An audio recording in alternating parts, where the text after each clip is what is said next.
I'm so sorry. I think I splattered some blood on you. Houston, we might have a problem, and that problem is me.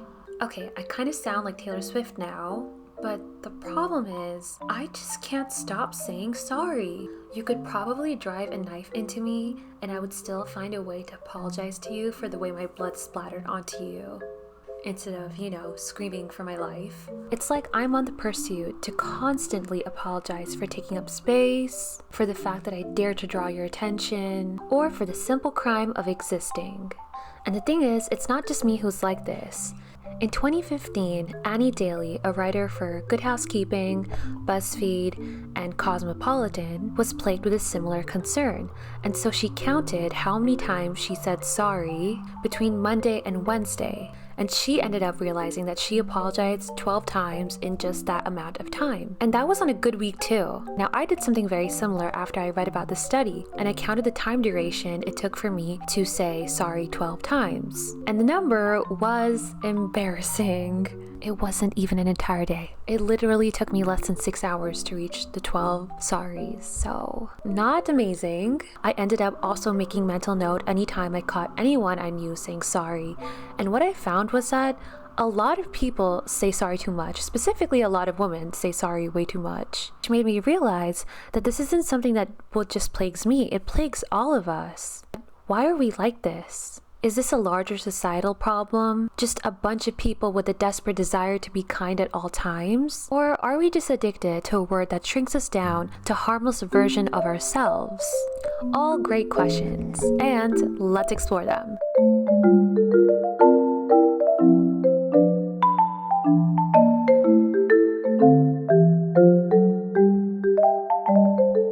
See, apologizing isn't necessarily a bad thing. We must apologize to signal to someone that we know what we did was wrong and that we know we hurt them. At its core, its objective is to restore relationships by building trust and avoiding conflict, which is just super important for us as social animals who are dependent on each other to live happy and peaceful lives. And so saying sorry goes a long way to validate the feelings of people who feel betrayed or hurt by our actions, and assures them that the wrongdoer understands the mistake that they made and will attempt to not try to do that again. It gives us the ability to disarm the anger of the other person and prevent further misunderstandings. And if it's done really effectively, it can even undo the impact of our original negative actions. And now I think looking at sorries and their anatomy is incredibly important in today's atmosphere. We've all seen the celebrity who's been cancelled come online and apologize only for their apologies to not really be that well received. Or we all know people in our lives who definitely should probably be apologizing a little more. Or you might know someone in your life who over-apologizes, and might be someone like me. When I was reading about the importance of saying sorry in the first place, and I realized about its function in our lives, I realized that if every time I said sorry, it was because I had hurt someone, offended them, or betrayed their trust, then that would be very worrying and calling my day-to-day judgments to question. What I'd be concerned about wouldn't be how many times I'm saying sorry, but instead it would be that I'm doing so many things to be offending people this many times in the first place. If I was hurting people 12 times in less than 5 hours, this video would not be about saying sorry too much, but would instead be a cry for help, and I would have to be going to a lot of therapy. So clearly I'm apologizing more than I need to be doing, so I'm over-apologizing. But why? Now, we are not going to be deep diving into my life and my life's history, because that would be kind of crazy thing for me to put online, and thankfully we don't have to do that, because over-apologizing is not just a problem that's happening to me. Instead, it seems to be impacting a lot of people, and when I went to look into why this was happening, this is what I found.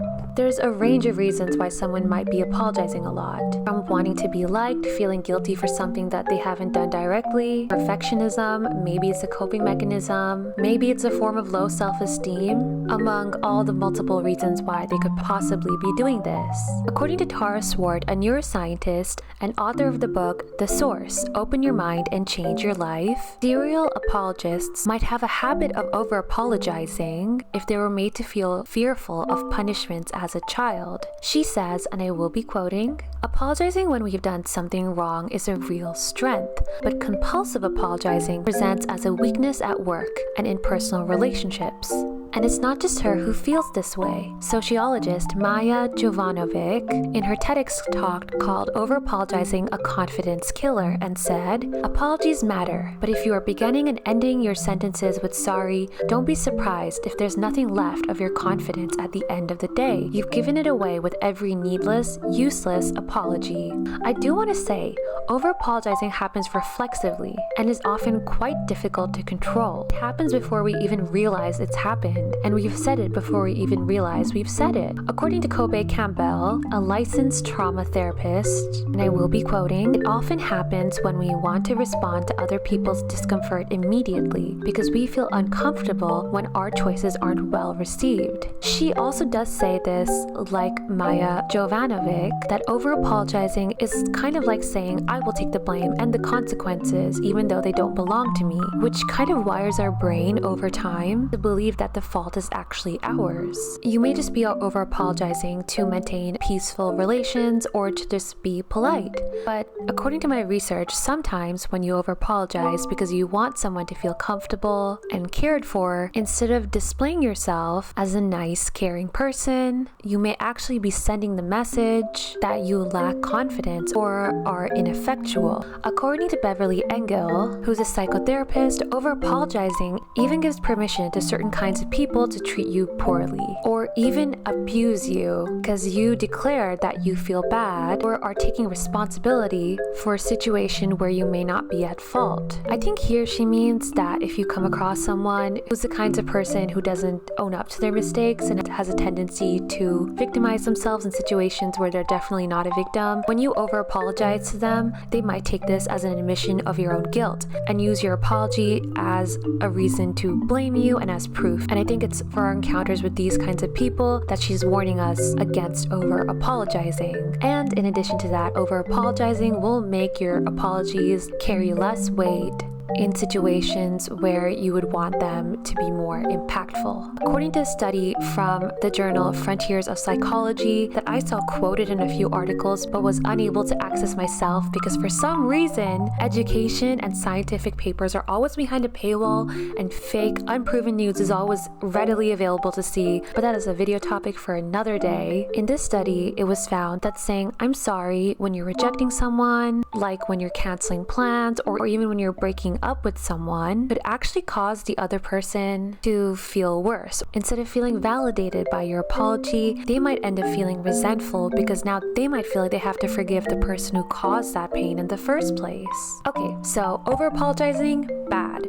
But in my research, and also, like I said before, something I noticed is that a lot of women tend to over-apologize. And also, even the research tends to skew towards these questions asking, why are women over-apologizing so much in the first place? A lot of these discussions that were happening about over-apologies were happening in woman-oriented or dominated spaces. I think about how I struggle with over-apologizing a lot, and how, like I said earlier, when I discussed it with my female friends and was counting how many times they were apologizing, a lot of my female friends tended to over-apologize significantly more than my male friends did. In fact, there were times where I feel like my male friends should have maybe apologized and they were not apologizing. And then when I talked to my female friends about it and I was like, hey, you don't have to say sorry now, even they were like, oh, I don't know why I just said sorry there.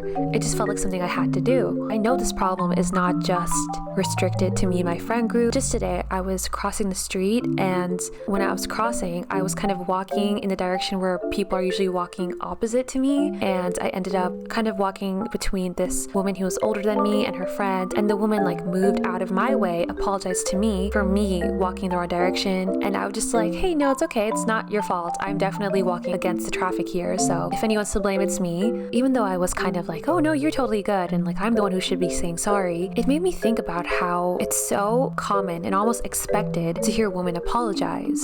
Like countless of times I've interacted with women who apologize to me for doing literally nothing wrong, or sometimes I've caught myself apologizing to people when they've bumped into me and I'm like, why am I saying sorry? But it's just always at the tip of my tongue. And so that brings us to the next section of this video, because I am so confused why I always hear women apologizing for things that are not their fault. So let's move on to that part.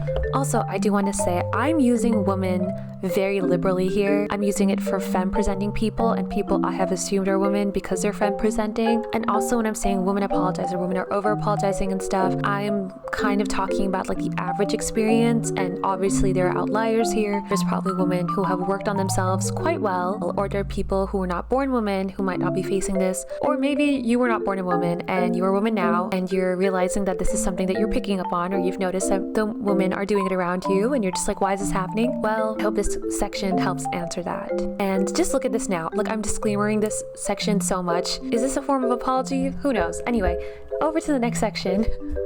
Hello, there's supposed to be a clip here, but I'm not sure how copyright with these things work, so I'm just gonna narrate it. But basically, in Taylor Swift's documentary, Miss Americana, there's a moment where she's talking about unhealthy gender stereotypes and expectations from women, and she talks about how there's no such thing as being a bitch, and there's no such thing as being bossy, and how women are condemned for being multifaceted. And then after that, she goes, why did I say sorry? And then the director, Lana Wilson, has to remind her that it's because women are trained to say sorry, to which Taylor Swift says, yeah, we legitimately are. We're like, sorry, was I loud in my own house I bought with the songs that I wrote about my own life? And that's the clip I'll be referring to in this next part.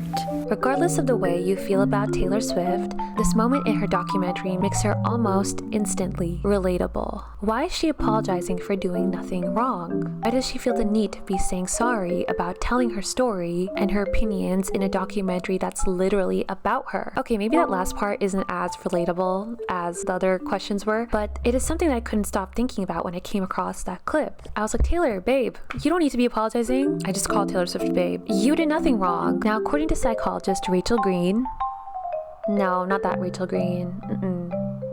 Okay, there we go.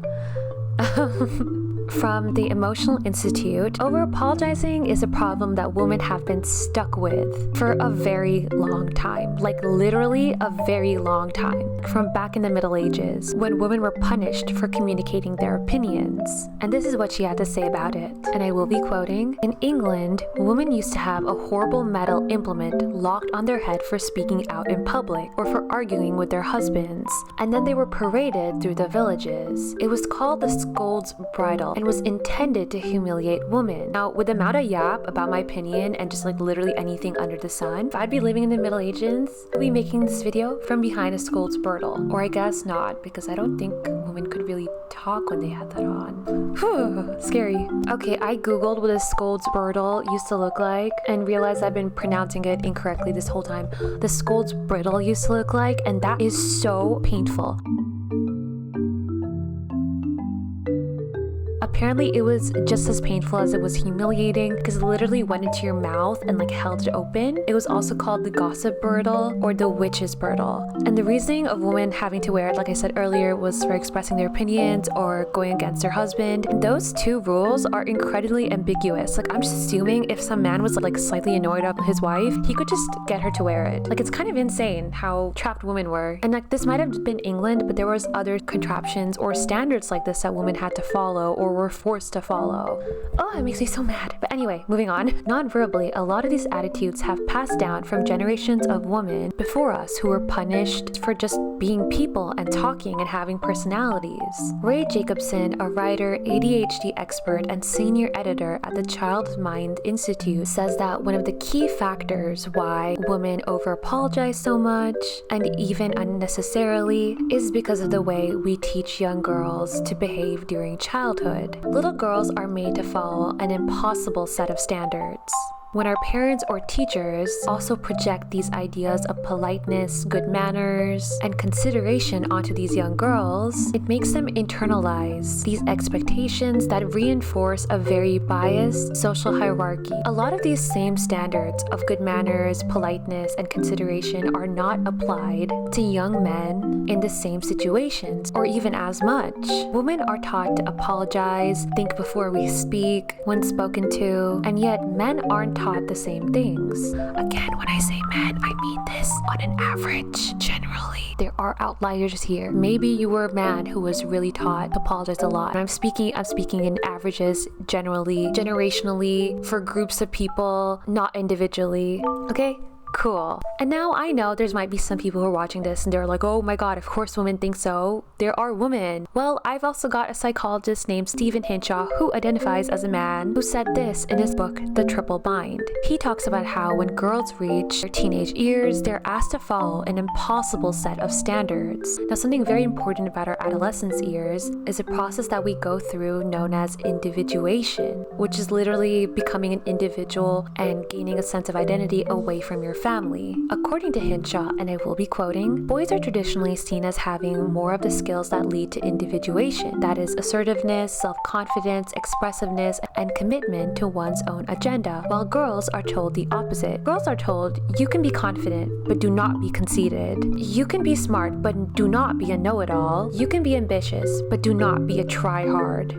You should be assertive, but only if it doesn't upset anyone else. These are such confusing messages to give anyone, let alone young girls who are beginning to even figure out what most of these words mean at the same time. I just remember being little and trying to be confident, but also at the same time holding myself back and limiting myself because I'm like, okay, I can be sure of myself, but I can't sound sure of myself because if I sound sure of myself, I'll seem overconfident. And there's nothing worse than an overconfident young girl. These are such confusing messages. To be told that you have to do something and learn how to do it, but that you must limit yourself so that no one else perceives you as doing too much of it. It's no surprise girls grow up with a very confusing idea about what they're supposed to do in the first place. And I'm not the only one who thinks so. Hinshaw also said that these confusing messages will make girls feel as though they're supposed to be empathetic and hyper aware of how their actions affect others. And so girls and women are so much more attuned and even take responsibility for how their actions affect other people, which can complicate the way we're able to display behaviors that are associated with success, like winning, drive, and competition. Because while we're supposed to display these while trying to get success, you can't display this too much. Otherwise, instead of winning, we'll come across as arrogant. Instead of having drive, we'll come across as being scheming. And instead of being competitive, we'll come across as being overly competitive. Hinshaw says, and I will be quoting, girls are more often rewarded for focusing on others' feelings, while boys are more often rewarded for asserting themselves. Rewarding young boys for this enables them as men with agency and autonomy to say and do as they please, and also strive for success without the fear of hurting anyone. While for women, we have to manage being successful and enjoying the success while also making sure not to display qualities associated with success itself in case it offends anyone. Overapologizing the way we do might just be an attempt for us to enjoy success, for us to enjoy these qualities and even display these qualities while ensuring that no one is offended by them and ensuring that all of these qualities stay within the limitations that women are expected to express them in, which is such a difficult thing to balance. Like sometimes I think about this and how like there's that trend of people doing street interviews and then a man going up to like obviously very drunk woman and being like, oh, can you rate yourself on a scale of 1 to 10? And if the woman's like, oh, I think I'm a 10, I think I'm so hot, all of the comments will be like, humble yourself, you know, don't think you're pretty, she's arrogant. And I'm just like, that is literally insane, because in order for this girl to feel confident in herself enough to maybe like want to dress up and like wear clothes where she feels confident, she has to believe she's beautiful, right? Like she has to be able to project that image, or maybe for her to feel that way, she needs to say things like, I am beautiful, I do rate myself 10 on 10 because that way I'm going to believe it, you know? And like, why would you rate yourself lower? Like, wouldn't you want to rate yourself high because maybe she's practiced self-love? And yet all the comments are always like, no, humble yourselves. Oh my god, honestly, she was a 10, but her saying that, now she's a 6. It's just like, oh my god, women really can't win. Like, are we not allowed to practice self-love? But at the same time, whenever I see a woman being like, oh, I don't think I'm that pretty, I'm gonna give myself a 3, all the comments are like, oh my god, her saying that, now she's so beautiful. It's like, are women not allowed to be happy about the way they look? Is this another topic that I can explore in another video instead of going on a tangent about it in this one? Probably, yeah. Anyway, going back to the meat of this video, overapologizing the way we do can strip us of our self-confidence by communicating to others that we should stay small and agreeable. According to Kobe Campbell, the therapist had spoken about earlier, and I will be quoting, we are socialized to believe that our acceptance from others is based on how polite and compliant we are. We've also been socialized to always look for our fault in whatever situation is at hand. Society has made women believe that the feelings of others matter more than the feelings of our own. Campbell goes on to say this, For example, if you got validation, love, or attention in your family if you've successfully pleased those around you, you may have learned that staying quiet or agreeing with others was what you needed to do. Or maybe you learned that if you spoke up or had an alternative opinion, it would turn into conflict. So you've chosen to keep the peace by apologizing. In which case, apologizing becomes a way of diffusing a situation to create a sense of safety for yourself. I can just see how perfectly this muscle of over-apologizing can develop if you've learned to really flex it every time to maintain peace. And so you learn that if you make yourself small and if you make yourself unsure and super agreeable by over-apologizing for things that are not even your mistake, you're gonna maintain peace and people are gonna like you, and then that muscle just becomes massive until it's the only one you start flexing in conversations. Also, if you hear scratching sounds, that's my cat really scratching and scratching out here. So yeah, you know what? Instead of learning how to not over-apologize by reading articles online, maybe I should just observe my cat because she never apologizes and I still love her. So maybe I need to become more like her. Anyway, so in this article written in Atlantic over 10 years ago by Katie Kay and Claire Shipman, it says this: a lack of confidence informs a number of familiar female habits. Take the penchant many women have for assuming blame when things go wrong, accrediting circumstance or other people for their success. Men seem to do the opposite. Over-apologizing may just be symptomatic of this lack of confidence or a direct result of what we've been socialized to do. It's so funny how we're so, like they said in the article, we're so quick to apologize, and then when people are like, oh my god, you're so good at this, or oh my god, you're so great at doing this, it's like women immediately have to be like, oh, I didn't do this, it wasn't just me, or it was this, or like we always attribute our success to something else, like luck or the people around us, or like they said, circumstance. Like even in the example I was talking about earlier about street interviewers, if the woman is humble, all the comments are like, oh my god, she's so cool, she's so great, my dream woman. But if she enjoys her success, if she thinks she looks amazing, and if she's like, yeah, I'm 10 on 10, then all the comments are like disparaging her for being confident in herself. And it's like, if women are constantly seeing things like this, it's only going to reinforce these ideas in our head, and it's only going to reinforce that a lack of confidence is the way a woman can be successful in our current society, and so that they have to display that. But it's also like displaying that is not good for you because it convinces your brain that you should stay small, and then if you stay small, you're not able to argue for the things you want, and it just like, oh my god, it's such a catch-22 situation, like this is not really good. Anywho, I also wanted to note that a lot of the people who teach young girls and women to hold these impossible social standards are the adult women who are around them, like their teachers or their parents. I feel like almost every woman or every friend presenting person has a story of when they were little and a teacher or family member reinforced these like societal standards onto us. And then it just made me think about how the women who were made to wear the school's riddle taught their daughters to not express their opinions and to be quiet and to be considerate so that their daughters wouldn't have to go through that pain, or their daughters saw that and learned that they shouldn't be doing that to go through that pain. And then those daughters taught their daughters the same thing, who taught their daughters the same thing, who taught their daughters the same thing, and it just became a generational curse that just keeps passing through to the next fresh crop of women who come along. The women who came before us have already broken so many patriarchal set of standards and rewritten them so that they're so much more egalitarian for all of us. But I think for these things that are ingrained so deeply into us and that are not exactly as direct in our legal systems, it takes a little more intentionality to even begin to unwork this in the first place. And so it might just slip under our radar. I think it's important for us when we notice these trends amongst our other female friends to be like, where is this trend coming from in the first place? Now, these expectations were also reinforced to us as young women by the other little girls around us. We learn about ways of speaking and behaving from our peers. Children tend to usually play with other children of the same sex and gender. Sociologists, anthropologists, and psychologists who conducted observational studies on children at play found that while both girls and boys have ways of creating relationships and negotiating status, girls learn conversational rituals that focus on building and maintaining these relationships, while boys learn rituals that focus on building and maintaining status. Girls will learn things like sounding too sure of themselves will make them unpopular with their peers and even get them ostracized by other girls if they think they're too bossy or too full of herself, too aggressive, or even too bitchy. Learning to apologize before anything you do that might be perceived as a mistake or offensive is definitely an effectual way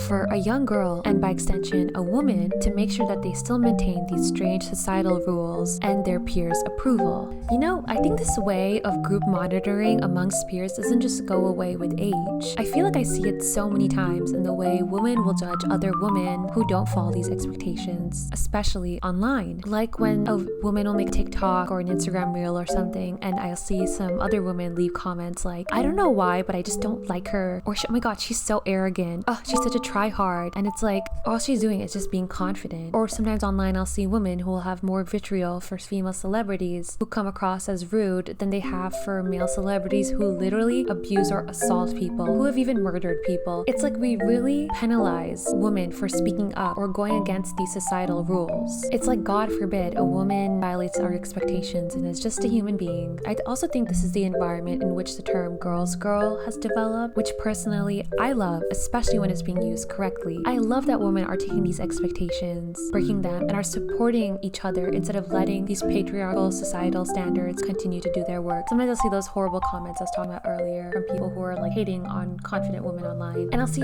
other women respond to it and be like, dang, why are you being a pick-me? Or he's not gonna pick you, girl, and stuff like that. And I'm like, you know what? Good idea. Things like, why are you hating like a man? That one always cracks me up because that's really funny. Because it's just like, no, remind them that these are patriarchal standards, and it's weird that them as victims of the patriarchy are also perpetuating it. Like, come on, girl, we're better than that. Like, I love seeing other women holding the mirror up to other women and being like, come on, let's not do this when we're also being impacted by the same things. It's like my favorite thing to see. I love how we're breaking away from these societal standards. Hopefully in like 100 years they won't exist, but I think I'm being a little optimistic by saying that, because 100 years is actually only like 2-3 generations. Women are often raised to value empathy over traits that may be seen as more traditionally masculine, traits of strength like confidence or assertiveness. So in places where we actually need these traditionally masculine traits, we might find ourselves needing to blanket our actions with apologies. According to Rachel Green, the writer I'd spoken about earlier, and I will be quoting, some women are worried about hurting people's feelings and causing offense. It does depend on the level of confidence of the woman, how they have been brought up, their cultural background, their religious background, their personality type, and what role they are in. However, even at high-level executive positions, I have heard women say, I'm sorry, when men in equivalent positions wouldn't have. We've been socialized into thinking it's not ladylike or feminine to be boastful, and that our fear of causing offense leaves us open to manipulation, being ignored, or not gaining respect. She says that it's the reason why so much of the language spoken by women is peppered with qualifiers and apologies like, I'm sorry, do you mind moving? And I'm sorry, did you want to sit there? Statements turn into suggestions to make sure what we're requesting sounds less demanding. I know becomes, I'm not sure, but I have a question becomes, sorry, would it be okay if I asked a question? Green says, and I will be quoting, some women say sorry for things they do not need to be saying sorry for, and they say sorry in a way that sounds as though they're apologizing for themselves. I think men do far less of this kind of sorry. Aside from all the reasons above, the socialized female attention towards whether or not we're making sure everyone feels better by over-apologizing also hurts us in scenarios where we need to be seen as powerful enough to hold our own, because it assumes anger in the other person, which gives them more power in our conversation and establishes that we are not a challenge to them. By over-apologizing to them, we almost seem to be saying, don't mind me, I'm a doormat. And this is a problem in situations like conversations, negotiations, or times when you as a woman need to be seen as firm and a powerful person to contend with. By over-apologizing, it's like we're trying to shrink ourselves so small that we allow ourselves to be stepped on completely. This, according to Deborah Tanner, an author and professor of linguistics at Georgetown University, our apologies are making us come across as weaker, less confident, and may also make us seem blameworthy for things that are absolutely not our fault. Now, we don't just apologize through our words. We can subconsciously apologize through our actions actions, demeanor, and through other words than just sorry. Green, the psychologist I spoke about earlier, recounts a presentation she went to where the woman was talking about something really important, but everything about her body language seemed like she was apologetic for even being there. She says, and I will quote, "She wrapped her legs around herself, she hung onto the table, she squeezed herself in, apologizing for taking up space." Later, when questioned why she did this by sociologists, the woman said she felt like she did not have a right to be there. Sociologist Maya Jovanovic, who I spoke about earlier, recounted a similar experience in her TED Talk about when she went to a panel where women who were all experts in their chosen field and who had published hundreds of academic articles and dozens of books. And when they had to introduce themselves, this is how they did them in her words. First woman takes the microphone and she goes, "I don't know what I could possibly add to the discussion." Second woman takes the microphone and says, "Oh my gosh, I thought they sent the email to the wrong person. I'm just so humbled to be here." The third and fourth woman replicated the same self-depreciating behavior. During the 25 panels at that week-long conference, not once did I hear a man take that microphone and discount his accomplishments or minimize his experience. Yet almost every time a woman took a microphone, an apologetic tone was sure to follow. I found it enraging. I also found it heartbreaking. You know, when I listened to her say that, I thought that was really funny because I think I definitely have a tendency to do these things. Like in times of success, I definitely attribute my success to circumstance or luck or even somebody else. Even though I'm not half as experienced or accomplished as any of these women, I also find myself saying similar things where I'll be like, "Oh my god, I don't know how I got this," or "Damn, they give this out to anyone these days." And it's just like, maybe we should not be self-depreciating because like, what is that telling to other women in the room, you know? Hello? I feel like you're forgetting something important here. Really? I'm forgetting something? It's about the University of Waterloo study conducted by Karina Schumann and Michael Ross. No, not that Michael Ross. Okay, that's the one. They examined whether there were gender differences in apology behavior and why they may exist. Oh, right. So yes, Schumann and Ross designed two studies in this. In study 1, there are 33 participants who are all university students between the ages of 18 and 44. Each of them had to keep an online diary for 12 days, where they documented each time they apologized and did something they thought was offensive and warranted an apology, even if they did not say it. They also had to note down how often they felt someone had done something offensive to them that they should have apologized for. What they found was that women apologized more and reported more offensive acts, but that women and men apologized around 81% of the time when they thought they were being offensive. Men were also less likely to report something offensive being done to them. Yeah, this actually led the researchers to design a second study to investigate whether men were just not offended as easily and were less likely to think they've done something that was offensive. There were 120 students involved in the study that had to rate how severe they thought a particular situation was. Now, the situation was one where the student had to imagine that they had woken up their friend late at night because of some sort of sleep disturbance that they didn't really have control over, which caused their friend to then do badly at a job interview. The researchers found that the women treated the offenses as more severe than men did, and women were also more likely to say the friend deserved an apology, while men were more likely to shrug off bad behavior. So then, what does this mean? Does this mean that women are inherently just more sensitive than men? Is this just me suddenly following alpha male dogma? Well, no. What this may show is that women have a lower threshold for what they think bad behavior is, which is why they might find the need to apologize more often in everyday situations. But also, according to the study's researcher Schumann, and yes, I will be quoting, neither men nor women are wrong when they disagree about whether or not an offense has occurred or whether or not an apology is desired. It's just that they have different perceptions of an event that has occurred between them. So we just have different ideas about what behaviors warrant an apology. And now this could be because of a lot of reasons. There could be cultural factors at play here, but what seems pretty important is that some reasons have to do with the way women are socialized as little girls to think about how their actions relate to how the other people feel around them much more than men are. Or maybe it's also the fact that men are taught to ignore their feelings much more. Regardless, this is an interesting study, but also one that might require a little more research since it was only done on a few hundred university students at a particular university in a particular area, and gender trends seem to change a bit across generations, cultures, and also location. So, is there anything you can do to stop saying sorry so much? Yeah, good question. That actually takes us to the next segment. I'll be putting this phone down now. These stories that we're doling out like raindrops in a storm are taking up the airtime that we could be using to make logical, declarative statements, expressing our opinions and relaying accurate impressions of what we want. So then, how do we change it? For gender taught to be so self-conscious and critical of our own actions and how they influence those around us to the point where we make ourselves physically smaller, how do we even begin to stop over-apologizing? According to Vienna Farrowen, a marriage and family therapist and author, and I will be quoting, over-apologizing reveals an unhealed wound from the past, and so a key part of the healing process is asking ourselves, why did we do it in the first place? She recommends looking at the root of the habit and asking yourself questions like, what is apologizing so preemptively trying to protect me from? In what ways has apologizing historically kept me safe or gotten me something that I wanted or needed in the past? According to her, this understanding becomes the gateway to changing your relationship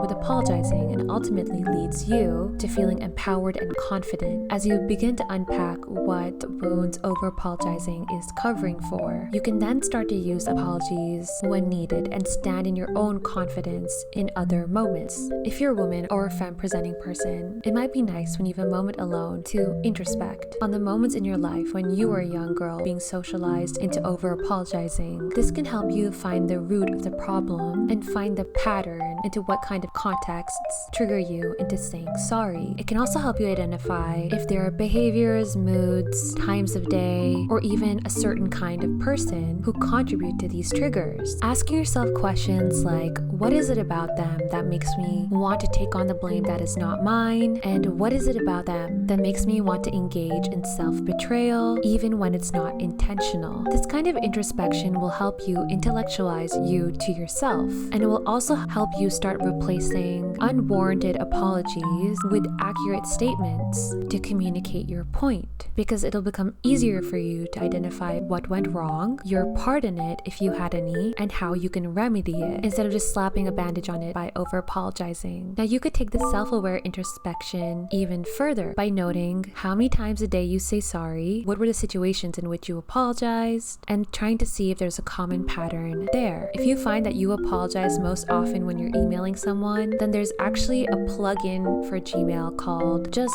Not Sorry that notifies you when you use qualifying words and phrases in your email that undermine your message so that you can change them before you hit send. Also, if you happen to be in a scenario where you can do this, instead of apologizing immediately, pause, reflect on the situation and on exactly what you're apologizing for, and begin to think about what you aren't apologizing for instead. And also see if you need to even be apologizing in the first place. During this pause, you can say something like, thank you for sharing your thoughts. I need a second to process this, or I need some time to process this before I can come to you with my response. Also, taking this time away reminds you that it's okay to take space, and assess if that's the thing you're complaining about, because if it is, don't do that. Also, a lot of the advice I read online about dealing with over-apologies had to do with things like becoming more confident, speaking intentionally, speaking straightforwardly, or even mind priming, which is this technique by Professor Adam Galinsky in Columbia Business School, or basically you write an occasion where you felt powerful, happy, or proud right before you do something that scares you or makes you anxious. And basically what that does is that you essentially make yourself relive this positive, powerful moment you had, which helps you counteract the anxiety of the next moment you're going to be in, which could discourage you from over-apologizing. Since you feel powerful, you feel strong and confident, you might not feel the need to over-apologize. In fact, in an experiment done by Galinsky, 60% of people using these mind priming techniques were described by the teammates in their group as the leader of the group. And apparently these people weren't feeling that way right before they did the mind priming technique. So this shows that, if you do this, it might end up working out for you, and you might end up feeling a lot more powerful, or people might perceive perceive as more powerful, you might say sorry less. Now, mind priming is a very powerful tool to use once you've identified the kinds of scenarios or people that make you more prone to over-apologizing, because if you do it before you meet them or encounter those scenarios, it might help you prepare yourself for these triggers, and therefore might make you say sorry less. Even doing something as small as changing a part of your vocabulary so that you can replace your sorries with something more appropriate, like could you please, or excuse me, or thank you, which according to Dr. Dias Ali-Abadi, if you have committed a minor offense, and I will be quoting, saying thank you offers your victim gratitude for the instant forgiveness they have presumably given you. Your dignity will be intact or even enhanced, and your victim or friend will feel great. They have magically been transformed into a good sport. Replacing guilty over apologetic actions also help you maintain a better sense of self. This can be done by resisting the urge to self-depreciate when joking, or by deflecting a compliment and owning it instead. Making these small changes to your thinking and your words enables your apologies to mean that much more when you actually need to use them in a scenario where they're warranted. Another one that I personally think is a good one to talk about is talking about over-apologizing and the problem you have with it with the woman and other people in your life, so that you all can kind of hold each other accountable. I've talked to a few friends about it who will call me out now when they catch me over-apologizing. Like the other day when I apologized to a fork I brushed against, and my friend was like, "What are you doing?" And I was like, "I just don't know. I just said sorry to a fork," which might help me when the fork people come to take over eventually. Or also this one time when I apologized to someone for brushing up against them, and then my friend looked at me and said, "Why are you apologizing for taking up space?" And I was like, damn, that was kind of deep. You should be a motivational speaker. But anyway, them calling me out on my over-apologizing has helped me notice how many times I do it, lessen the number of times I do, and also meet them with empathy when I notice that they're doing it. So yeah, hopefully all these techniques will help me go from a girl who could not stop apologizing to one who actually only says sorry at the most appropriate times. And maybe it's helped you turn into that too. Whether or not you were a girl or you over-apologize, hopefully it's helped you like that too. Now, talking about all these reasons why saying sorry all the time isn't the most ideal experience got me also thinking, is there ever a time when it's okay to be this apologetic? Like, sure, maybe on average, a lot of men don't say that often, but what if they actually should? Wouldn't it create a nicer, more peaceful environment for all of us to be in? Like, all the research I was seeing was like, oh my god, women apologize too much. And even the example I gave where I'm like, I brushed against a fork and that was not good. What if it is good? What if assuming that everyone deserves an apology all the time, and if everyone assumed that way, would we all just be happier, more peaceful people? Would there be like literally no world wars because everyone has said sorry constantly? Okay, maybe I can't really answer all of these questions, but I did find that there were times when it's okay to say sorry. That isn't just when you cause offense or do something wrong. For instance, you may have realized that sometimes during your social interactions, you may be saying sorry for more reasons than apologizing for pain. There's actually different kinds of sorries in the way that we communicate, and there was this one very interesting study done by Alison Wood Baker, Heng Chen Day, and Maurice E. Schweitzer, where they were testing the effects of unnecessary apologies. So what they did is they had an observational study where on a rainy day, a man approached a bunch of strangers waiting for the train and asked them for their cell phone. They found that 91% of the people turned him down when he asked directly. But when he changed his technique, things changed. So what he did is that instead of asking them straight up for their cell phone, he said, "I'm sorry about the rain. Could I please borrow your cell phone?" Then, after he said this, almost half of the strangers then handed over their phones. Now, I will say I don't know what year the study was conducted because I don't know if people would be down with that now. This study, when paired with other research in human behavior and psychology, suggests that the act of saying "I'm sorry" is a powerful way to show empathy, and also shows how the function of sorry is so dependent on the context and the way it's being perceived. It also shows us that there's more than one type of sorry. Now, the kind of sorry that was depicted in this experiment is known as superfluous sorry or superfluous apology. And its difference from a regular apology is that it's not about blame, but instead acts as an acknowledgement for someone else's suffering, even if it's not a major pain point. According to Deborah Tanner, who I mentioned earlier, a person might be using a superfluous apology to just say, "Sorry that something happened." She said, and I will be quoting, "It's often just a ritual, automatic. You might call it a social lubricant, and language is full of that. Superfluous apologies can act as an anxious tick, like starting a sentence with something like, 'Sorry to bother you,' as a way to cushion what may be delivered next." But according to Brooks, one of the researchers in the study about the phone on a rainy day that I mentioned before, the small attempt to recognize negatives. Someone else's situations has its benefits. This is what she says. The much, much, much more common error is not apologizing enough than over-apologizing.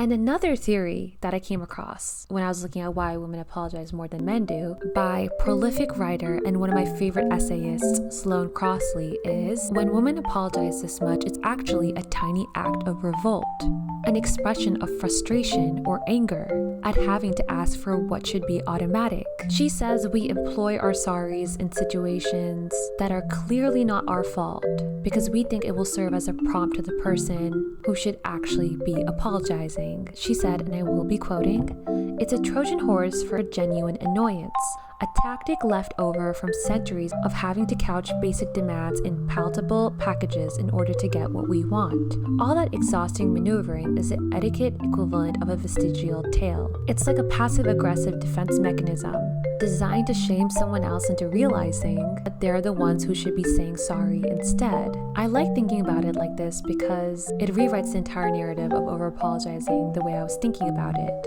And even though I think I do not personally do this, I would love to hear if any of you do it and how you do it, because maybe that will teach me about a new way to wield this word I say so much. And finally, if you find that you're saying sorry too much, here's some comforting news. A study by Karina Schumann, the researcher I mentioned in the earlier section of this video, people who are less narcissistic and who have more empathy are more likely to apologize. And that those who apologize more often are seen by others as friendly and moral as compared to those who don't. So sorry, a word that has a lot more layers to it than I initially thought it did. I've been saying it too much for more reasons than I initially thought I did. I do, however, think that these explorations give us something to think about. Like, can I reduce the amount I say sorry? Probably yes. Because while it may be functional in some aspects, I am definitely using it in places where I shouldn't be using it, definitely because of societal standards I have internalized as a child that I am still fighting against today. So yes, I am going to try to change my over-apologizing to just regular apologizing so that I can use it when I need to, but also so that I don't wear out the word. But I'd love to hear your thoughts, and if you've had a similar experience or if you struggle with a similar thing, or if something I mentioned surprised you. I think the whole topic of saying sorry as women is not something that's like unheard of, or it's not like a rare niche topic, but I think oftentimes when I talk to other women in my life and stuff too, it's like we know we say it too much, but we don't know all the nuances of why we say it too much and if it's more than just a bad thing. So I think doing these kinds of exploration helps me understand myself a lot better and the women in my life around me a lot better. And if you are not a woman and you still watch this video, I hope it still kind of helped you, because a lot of this was like averaging the experience, but I'm so sure there are still men who are still impacted by this and might be over apologizing too much too. And if that happens, I hope this video helped you too. Now, I will say thank you so much for watching this video, and thank you so much for 700 subscribers. Oh my god, this is crazy. 700 people. We could rent out a small venue and have a little show there, because this is so crazy. Thank you so much for 700. I can't even conceptualize that number. I hope you enjoyed this video, and I would love to hear your thoughts. Also, thank you so much for all the supportive messages I've been getting, and if you would like to continue to support me, subscribe to me, leave a comment. I love reading your comments, and like this video, because one like will equate to me saying sorry one less time. Yes. As always, thank you for watching, and I will see you very soon. Bye!